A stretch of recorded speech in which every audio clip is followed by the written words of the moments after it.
The forest was a cathedral of whispers, its emerald canopy swaying under a sky bruised with the hues of twilight. Shadows danced across the mossy floor, weaving secrets into the undergrowth, where every leaf seemed to hum with a pulse of its own. Amid this symphony of nature, a dog named Rune prowled, his golden fur catching the last slivers of sunlight like a living ember. He was no ordinary hound, born of a lineage of shepherds. His heart thrummed with an instinct to protect, to mend what was broken. His eyes, the color of polished amber, held a spark of something ancient, as if he understood the world's quiet language in a way no human ever could. Rune's home was a modest cabin at the forest's edge, shared with an old woodsman named Elias, whose hands were gnarled like the roots of the oaks he loved.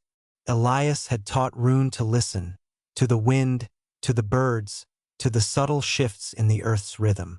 That evening, as the air grew heavy with the scent of pine and impending rain, Rune's ears twitched. A faint cry, sharp and desperate, pierced the stillness. It was not the call of a bird or the rustle of a squirrel. It was pain, raw and urgent, slicing through the forest's lullaby. Without hesitation, Rune bounded forward, his paws barely touching the earth. The cry grew louder, guiding him through a tangle of brambles and over a stream that gleamed like liquid silver. His heart raced, not with fear but with purpose.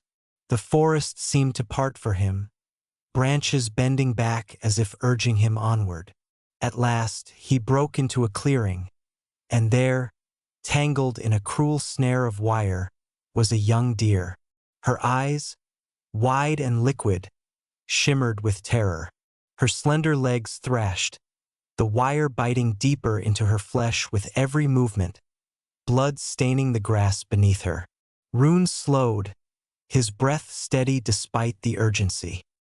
He approached with care, his tail low, his gaze soft but unyielding. The deer froze, her chest heaving, sensing the absence of threat in this strange creature. Rune's nose twitched, catching the metallic tang of blood and the acrid scent of fear. He circled her, assessing the snare. It was a hunter's trap, crude but effective, its wire looped tightly around the deer's hind leg. She whimpered, a sound that tugged at something deep within Rune's soul. He lowered himself to the ground, inching closer until his nose brushed her trembling flank.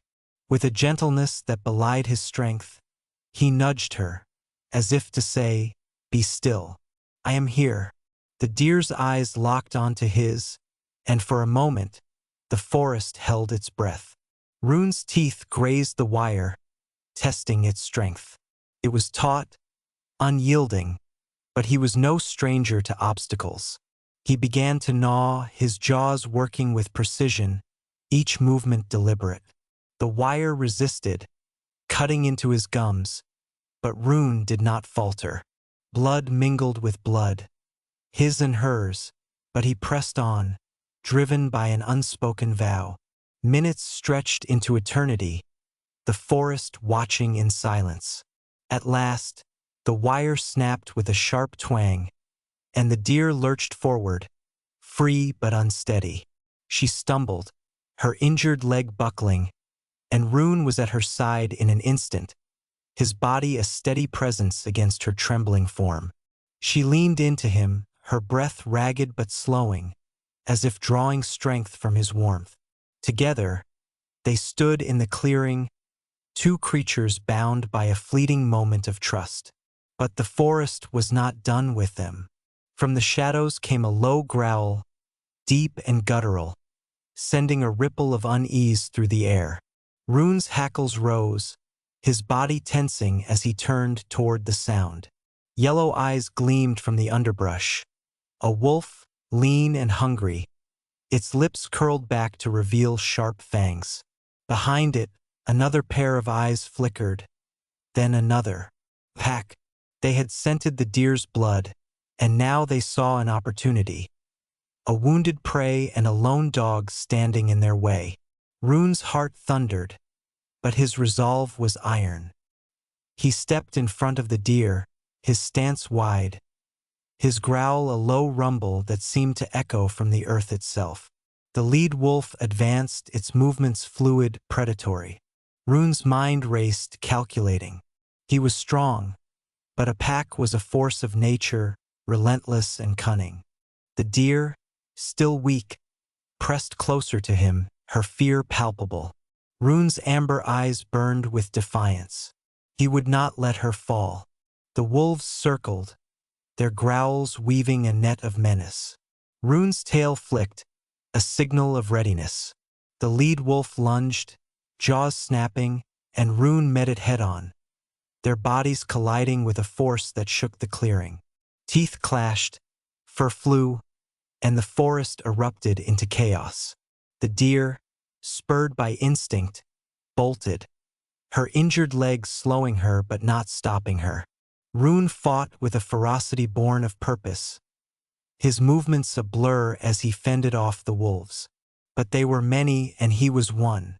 Just as the second wolf leaped, a piercing whistle cut through the air. The wolves froze, their ears twitching. From the trees emerged Elias, his weathered face grim, a rifle in his hands. The wolves hesitated, then scattered, melting back into the shadows. Rune stood panting, blood streaking his golden fur, his eyes still locked on the retreating predators. Elias knelt beside him, his hands gentle as they checked for wounds. "You brave fool," he murmured, his voice thick with pride and worry. The deer was gone, vanished into the forest's embrace.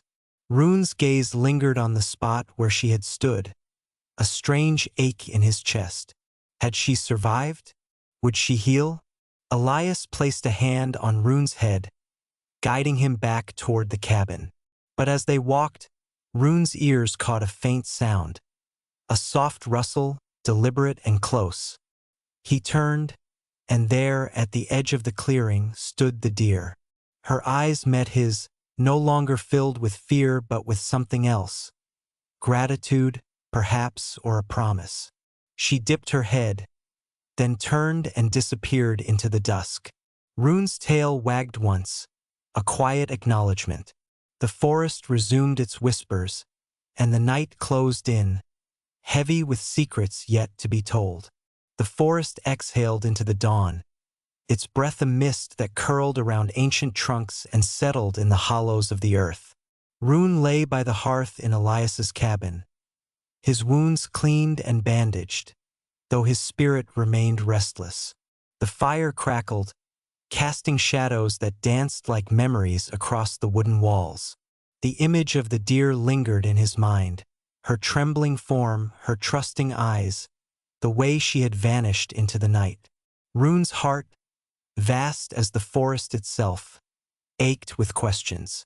Had she found safety, or had the wolves, cunning and relentless, tracked her down? Elias stirred in his chair, his weathered hands folded over a mug of steaming tea. "You did good, boy," he said, his voice a low rumble, like distant thunder. But Rune's ears twitched, catching a sound beyond the cabin's walls. A faint snap of twigs, a whisper of movement. He rose, his bandaged legs stiff but unyielding, and padded to the door. Elias followed, his brow furrowing as he sensed the dog's unease. The forest was never silent, but this was no ordinary morning. Something was amiss, a thread of tension woven into the air. Outside, the world was a tapestry of gold and green, the sunrise painting the leaves with fire. Rune's nose lifted, sifting through scents. Damp earth, pine, and something sharper, blood, faint but unmistakable. His hackles rose, and he set off, Elias trailing behind with his rifle slung over his shoulder. The trail led them deeper into the forest, where the trees grew denser, their branches knitting a ceiling that dimmed the light. Rune's pace quickened, his instincts pulling him toward the source of the scent. They found her in a glade, the deer from the night before. She lay on a bed of moss, her injured leg crusted with dried blood, her breaths shallow but steady. Beside her stood another deer, a stag with antlers like sculpted bone, his presence regal yet protective. His eyes, dark and fathomless, fixed on Rune, assessing him. The stag's stance was wary, but there was no hostility, only a quiet acknowledgement of the dog who had saved one of his own. Rune approached slowly, his tail low, his gaze soft. The deer stirred, her head lifting as she recognized him. A faint bleat escaped her, a sound of relief, and Rune's heart swelled. But the moment of reunion was shattered by a low growl from the shadows. The wolves had returned, their hunger undeterred by the previous night's defeat. Their eyes gleamed, 5 pairs this time, moving with a coordinated menace that spoke of a pack united by desperation. Elias raised his rifle, but Rune sensed something the old man could not. A shift in the forest's rhythm, a pulse of something greater. The stag stepped forward, his antlers lowered, a silent challenge to the wolves. Rune positioned himself beside the deer, his body a shield, his growl a vow. The wolves hesitated, sensing the strength in this unlikely alliance. But hunger was a cruel master, and the lead wolf lunged, its jaws aimed for the doe's throat. What followed was a blur of motion, a symphony of instinct and courage. The stag charged, his antlers catching the lead wolf and tossing it aside with a yelp. Rune leaped into the fray, his teeth finding another wolf's flank, driving it back. Elias fired a warning shot into the air, the sound echoing like a clap of thunder. The wolves faltered, their resolve wavering, but the pack's beta, a massive beast with scars crisscrossing its muzzle, pressed forward, undaunted. Rune's world narrowed to the fight, teeth, claws, the coppery taste of blood. He fought not just for the deer but for something deeper, a bond forged in the crucible of survival. The stag, too, was a force of nature, his antlers a whirlwind that kept the wolves at bay. But the beta wolf was cunning, darting past the stag to lunge at the doe. Rune saw the move too late, his heart lurching as the wolf's jaws closed in. Then, a miracle. From the underbrush burst a fox, its russet fur a streak of fire. It darted between the wolf and the doe, nipping at the predator's heels, its movements quick and maddening. The wolf snarled, distracted, and Rune seized the moment, slamming into its side with all his strength.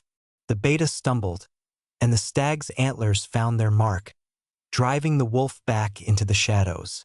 The pack retreated, their growls fading into the forest's depths.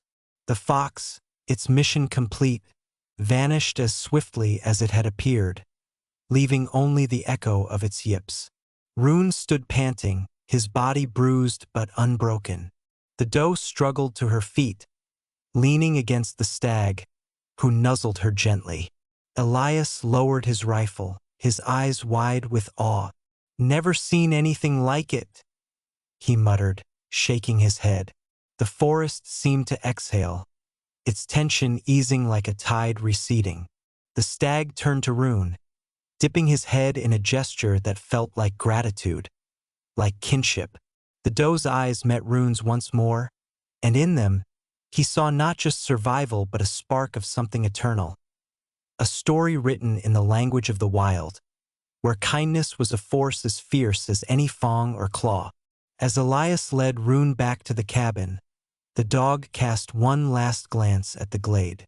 The deer and stag were gone, melted into the forest's embrace, but their presence lingered in Rune's heart.